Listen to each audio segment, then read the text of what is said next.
This message, it found you. It wasn't meant to, not now at least. The celestial gears are shifting, the veils thinning, and some truths are leaking through, whether they were intended to or not. You might feel it already, a hum beneath the surface, a prickle of unease, a whisper in the back of your mind that something you accepted as fundamental, as solid, is anything but. We've been given names for everything, haven't we? Names for the stars, names for the oceans, names for the very ground beneath our feet. But what if those names aren't just labels? What if they are keys? What if they are shackles? We are told this world is called Earth. A simple word, common, unassuming, but delve into its etymology, into the vibrations that lie dormant within that sound, and you'll begin to see a pattern. A pattern woven with occult precision, designed to imprint itself onto the very fabric of your soul. The naming of this world, and indeed many worlds, carries a hidden power, a linguistic hex that has kept spiritual perception bound for millennia. And real quick, make sure to subscribe and hit the notification bell for more videos.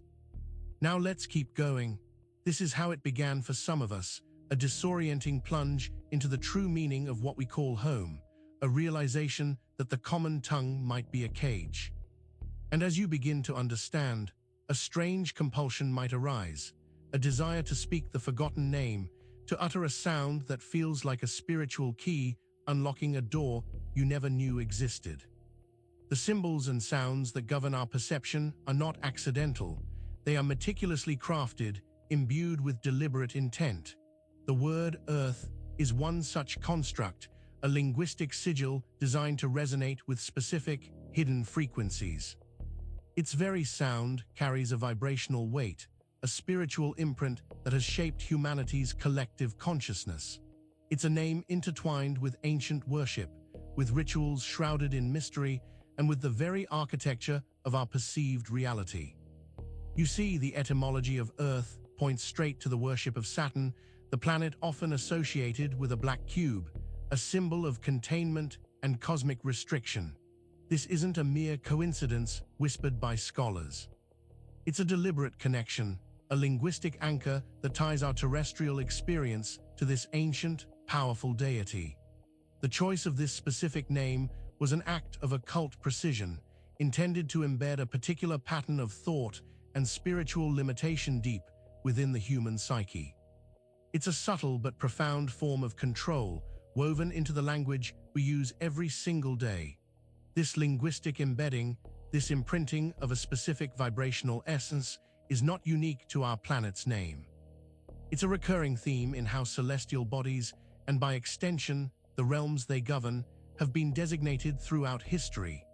The true, original names, those that vibrated with their authentic spiritual essence, have been obscured, replaced with appellations designed to confuse and misdirect. This deliberate obfuscation serves to trap our spiritual perception, keeping us tethered to a limited, material understanding of existence.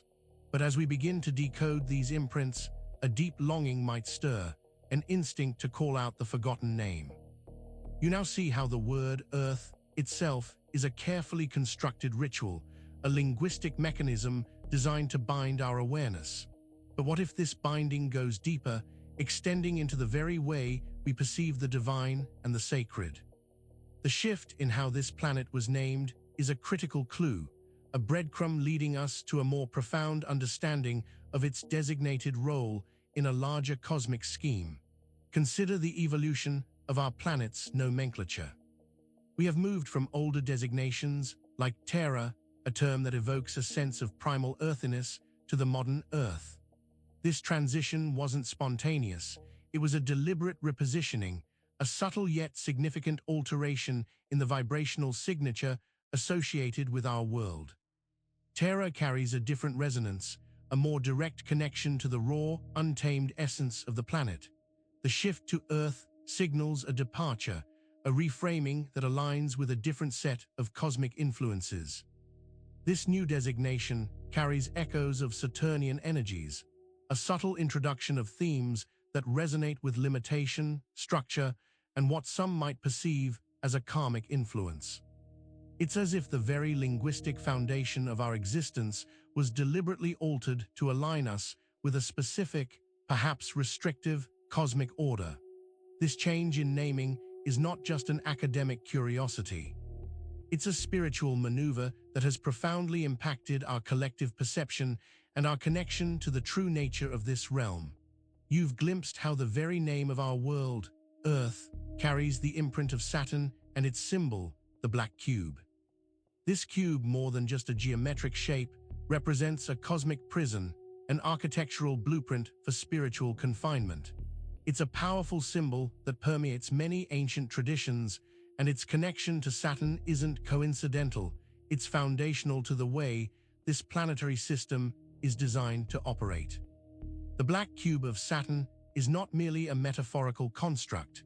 It's believed to represent a kind of containment field, a divine limitation placed upon the spiritual evolution of those within its influence. Think of it as a cosmic blueprint for a matrix, a system designed to keep souls within a specific energetic loop, preventing their ascent into higher dimensions or states of being. The planet Saturn, with its rings, is often depicted as a boundary, and the black cube is its ultimate expression of that boundary. When we understand Earth as being tied to this Saturnian energy, it suggests our planet is not just a home, but a sophisticated locking mechanism. This locking mechanism is reinforced by the very symbols and sounds we're fed, creating an environment that is conducive to confinement rather than liberation. The implications of this are vast, touching on everything from our understanding of destiny to the perceived inevitability of life cycles, all orchestrated by this unseen geometric force. You've seen the profound connection between Saturn, the black cube, and the concept of planetary locking, suggesting our reality is a carefully constructed enclosure. But what if the very word Earth contains a more intimate, direct code for this imprisonment, an inversion of a word that speaks of life and connection? Consider the word heart. It's the center of our physical being, the symbol of love, emotion, and vital life force. Now look at Earth. Try saying Earth backward. It sounds remarkably like heart. This isn't mere phonetic happenstance. It is a deliberately crafted inversion, a linguistic trick embedded within the name of our world. It's a code that suggests the vital, living center of existence has been flipped, turned inside out, and perhaps even corrupted. This inversion code is exceptionally potent. It speaks to a reality where the literal opposite of what we understand to be pure and vital is what truly governs our experience. It's a reversal of fundamental energies, where the essence of connection and life has been twisted into a form of binding and restriction. This is the deep inversion that lies at the core of the Earth matrix, a subtle but pervasive influence that affects our very perception of being and belonging. You've now grasped the unsettling realization that Earth is heart in reverse, a powerful inversion code designed to mislead. But this coded language isn't confined to the name of our planet. Its influence permeates the very words we use every day, subtly shaping our thoughts and experiences. The linguistic hexes are not limited to prominent names. They are woven into the common fabric of our speech, embedded in everyday phrases and words. These are not accidental echoes, they are intentional sonic seeds planted to influence our subconscious. Each word carries a vibrational payload, a frequency that can either uplift or bind the spirit. Think about the words you use to describe your reality, your emotions, your aspirations. Many of these words, when examined through the lens of ancient vibrational linguistics, reveal hidden meanings and purposes. They are designed to reinforce specific patterns of thinking, to limit our perception of possibilities, and to keep us aligned with the established energetic framework of this world. These linguistic traps are so pervasive that we often utter them without a second thought, unknowingly activating their restrictive power. Uncovering these hidden codes is the first step to reclaiming your linguistic sovereignty. We've explored how the name Earth itself is a ritual word, carrying the imprint of Saturn, and how this word is heart in reverse. But to truly understand the scale of this linguistic manipulation, we must look to its historical roots, where the practice of naming, and thereby controlling, domains was perfected. The ancient Babylonians, masters of sorcery and occult arts, understood the profound power of names. They believed that to name something was to possess it, to control its essence, and to command its destiny. This was particularly true when it came to defining and claiming land or domains in both the physical and spiritual sense. The act of naming was a ritual of binding, a declaration of ownership that imprinted the will of the namer onto the named. This practice laid the groundwork for the imprinting we see today. By claiming a piece of land with a specific name, they were not just labeling it, they were shaping its energetic signature, tying it to their divine or mundane authority. This allowed them to establish spiritual and material dominion. The echoes of this Babylonian sorcery still resonate, influencing how we perceive ownership and territory, and how the act of naming itself can serve as a sophisticated form of control. You have begun to understand the depth of linguistic manipulation, tracing its roots to Babylonian sorcery and the naming of domains. But the current manifestation of this control is far more insidious, cloaked in the guise of spiritual awakening and self-improvement. The New Age movement, with its emphasis on connection to Gaia, the spirit of the earth, often appears benevolent and loving. However, beneath this veneer of spiritual evolution lies a subtle, yet powerful, mechanism of planetary binding. While the intention might seem pure, to reconnect us with the Earth, it paradoxically reinforces our attachment to this specific planetary matrix, making it harder to perceive or escape. By focusing solely on Mother Gaia, we are encouraged to embrace our earthly existence, to find solace and purpose within its cycles. This can be a beautiful experience, but it can also serve as a sophisticated trap. It reinforces the idea that this Earth, in its current form, is the ultimate spiritual destination, a gilded cage that we are encouraged to love and cherish. This Gaian embrace, while seemingly liberating, can ultimately serve to bind us more tightly to the very system we seek to transcend. It's a subtle camouflage, a spiritual pacifier that keeps us from questioning the fundamental nature of our confinement. You've seen how the Gaian concept, while seemingly loving, can act as a form of planetary binding. But the true mechanism of control is further revealed when we understand the 7 seals that govern the energetic architecture of this system and the curses they impose. Throughout various mystical traditions, the concept of 7 seals or 7 powers governing the cosmos is present.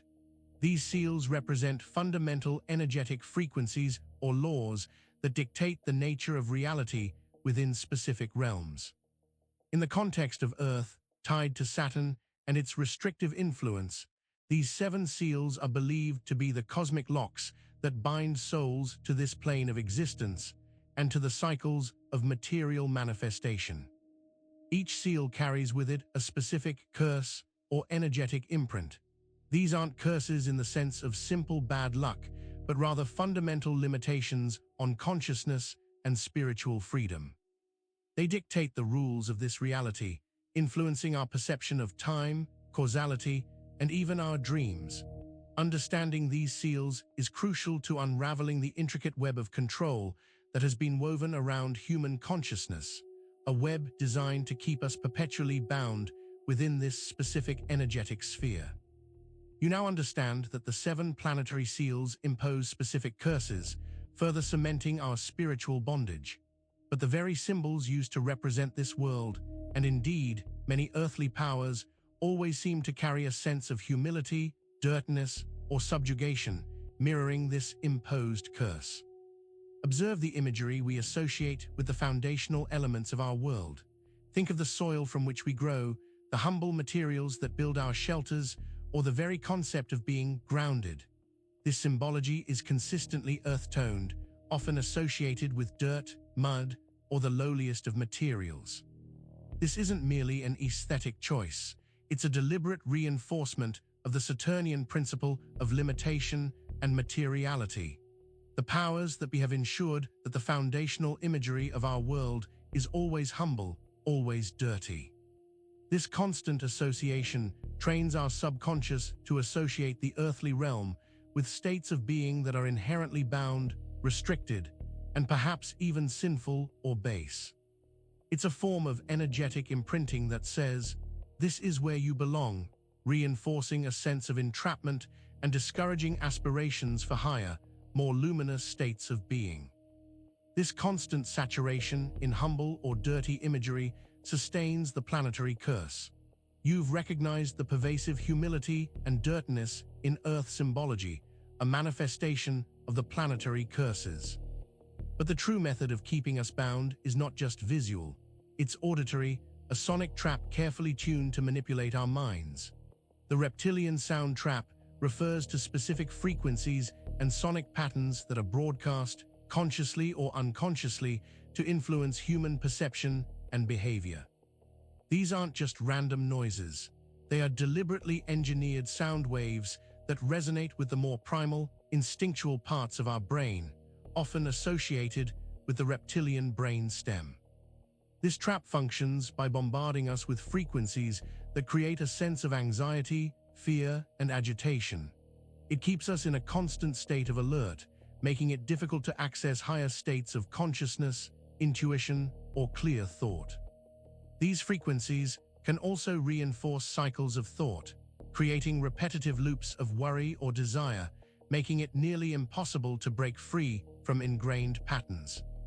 In essence, this reptilian sound trap creates an energetic environment that is conducive to control, keeping us agitated and easily manipulated, preventing us from hearing the subtler, higher frequencies of truth. You have now begun to understand the reptilian sound trap, the frequencies that bond the mind. This leads us to the ultimate expression of this control, where the symbolic becomes the systemic, and the energy of the matrix is solidified into an impenetrable structure. The Earth matrix is not just a theoretical concept, it is the tangible manifestation of all the coded language, sonic frequencies, and symbolic imprints discussed thus far. It is the complete system, the energetic architecture that governs our perceived reality.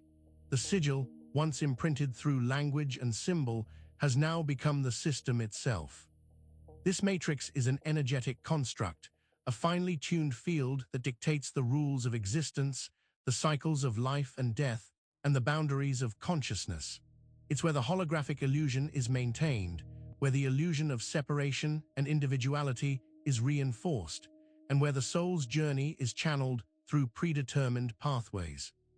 The Earth matrix is the ultimate expression of Saturnian control, a sophisticated mechanism designed to keep consciousness bound within its confines, experiencing a filtered and distorted version of reality. Perceiving this matrix is the first step to understanding how deeply embedded we truly are. You've now seen how the Earth matrix is where the sigil becomes the system, a complete structure of control. But to truly dismantle this system, we must confront the fact that its power is derived from a forgotten name, a name that holds the key to its undoing. For millennia, we have lived with the name Earth, a designation imbued with Saturnian energies and restrictive frequencies. But this name is an imposed label, a veil that hides the true, original designation of this world. The forgotten name is not just a word, it is a vibrational key, a sonic signature that resonates with the authentic spiritual essence of this planet, untouched by the cycles of cosmic control. This forgotten name holds a power that transcends the imposed linguistic hexes. It carries the original frequency, the pure essence of this realm before it was ensnared.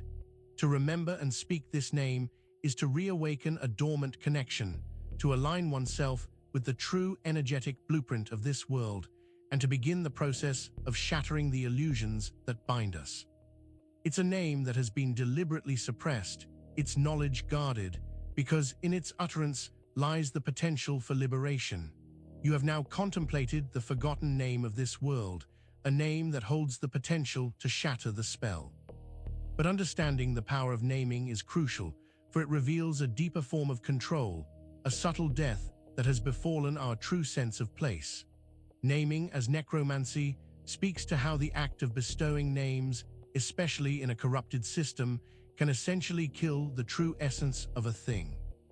When we impose a name that doesn't align with the original vibrational truth of a place or being, we are effectively performing a kind of spiritual death, obscuring its true identity and diminishing its vital energy. This is precisely what has happened with our world. By calling it Earth, we have suppressed its original identity, its truer vibratory nature. This act of naming, a form of necromancy, has led to the death of our true place within the cosmos. We are no longer connected to the authentic energetic signature of our home. Instead, we are tethered to a mislabeled entity, a construct designed for containment. This death of true place leaves us disoriented, disconnected, and spiritually adrift within the matrix. You have now grasped the somber truth that naming itself can be an act of necromancy, leading to the death of our true place. This profound understanding brings us to the final, most crucial point. The power lies in reclaiming that lost essence, not through force, but through the sound that was always meant to be spoken. The spell that binds us to this matrix, to the restrictive frequencies and the coded language, can be shattered.